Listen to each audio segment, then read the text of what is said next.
കർത്താവിൻ്റെ ശുശ്രൂഷകൾ വെറുതെ അല്ല. കർത്താവ് തൻ്റെ പ്രിയപ്പെട്ടവരെ സ്നേഹിക്കുന്നുണ്ട്. അതുകൊണ്ട് തൻ്റെ പ്രിയപ്പെട്ടവർക്ക് വചനം വേണം. അതിനുവേണ്ടി കർത്താവ് എത്ര ശുശ്രൂഷകളുണ്ടെങ്കിലും അത് അധികമല്ല, ധാരാളം ശുശ്രൂഷകൾ നടക്കുന്നുണ്ട്.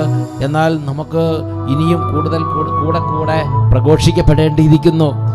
കൂടെ ഇനിയും ശേഖരിക്കാത്തവരെ ശേഖരിക്കേണ്ടിയിരിക്കുന്നു എന്നാണ് കർത്താവ് പറയുന്നത്.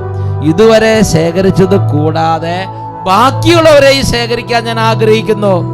ഈശോയെ സ്നേഹിക്കുന്നവരും ഈശോയെ അന്വേഷിക്കുന്നവരും ഈശോയുടെ പ്രീതിപാത്രവുമായ ധാരാളം പേരുണ്ടെന്ന്. ബാലിൻ്റെ മുന്നിൽ മുട്ടുമടക്കാത്ത 7000 പേരെ ഞാൻ എനിക്ക് വേണ്ടി മാറ്റി നിർത്തിയിട്ടുണ്ട്. റോമാലേഖനം 11-ാം അധ്യായത്തിൽ 4-5 വാക്യങ്ങളിൽ നിങ്ങളത് വായിച്ചിട്ടുണ്ട്. അവിടെ നമ്മൾ കാണുന്നത് എങ്ങനെയാണ്? എന്തെന്നാൽ ദൈവം അവനോട് മറുപടി പറയുന്നത് എന്താണെന്നോ? ബാലിൻ്റെ മുമ്പിൽ മുട്ടുകുത്താത്ത 7000 പേരെ എനിക്ക് വേണ്ടി ഞാൻ കൃപയാൽ മാറ്റി നിർത്തിയിട്ടുണ്ട്.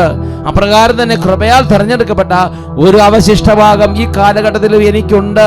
കർത്താവ് വെളിപ്പെടുത്തുകയാണ് എൻ്റെ പ്രിയപ്പെട്ട സഹോദരങ്ങളെ. അപ്പം അതുകൊണ്ട് ഇന്ന് ധാരാളം പേര് കർത്താവിനെ സേവിച്ച് കർത്താവിന് പ്രീതി പാത്രങ്ങളായി ജീവിക്കുന്നുണ്ട്.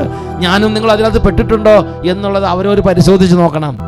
യെശയ്യാ 56-ാമത്തെ അധ്യായത്തിൽ 8-ാമത്തെ വാക്യം, ഇസ്രായേലിൽ നിന്ന് പുറന്തള്ളപ്പെട്ടവരെ തിരികെ കൊണ്ടുവരുന്ന ദൈവമായ കർത്താവ് അരുളി ചെയ്യുന്നു, ഇതുവരെ ശേഖരിച്ചത് കൂടാതെ ബാക്കിയുള്ളവരെയും ഞാൻ ശേഖരിക്കും. ഇത് കർത്താവിൻ്റെ ഹിതമാണ് എന്ന് പറഞ്ഞാൽ കർത്താവ് പുതിയതായിട്ട് ധാരാളം പേരെ കർത്താവിൻ്റെ പ്രീതിപാത്രമാക്കാൻ ആഗ്രഹിക്കുകയാണ്. കർത്താവിൻ്റെ പ്രീതിപാത്രമാൻ ആഗ്രഹിക്കുകയാണ്. അങ്ങനെ കർത്താവിൻ്റെ പ്രീതിപാത്രമാൻ ആഗ്രഹിക്കുന്ന ദൈവമക്കളെ തെരഞ്ഞുപിടിച്ച് അവരെ വീണ്ടും കർത്താവിൻ്റെ ഗണത്തിലേക്ക് ചേർക്കാൻ എന്തു ചെയ്യണം?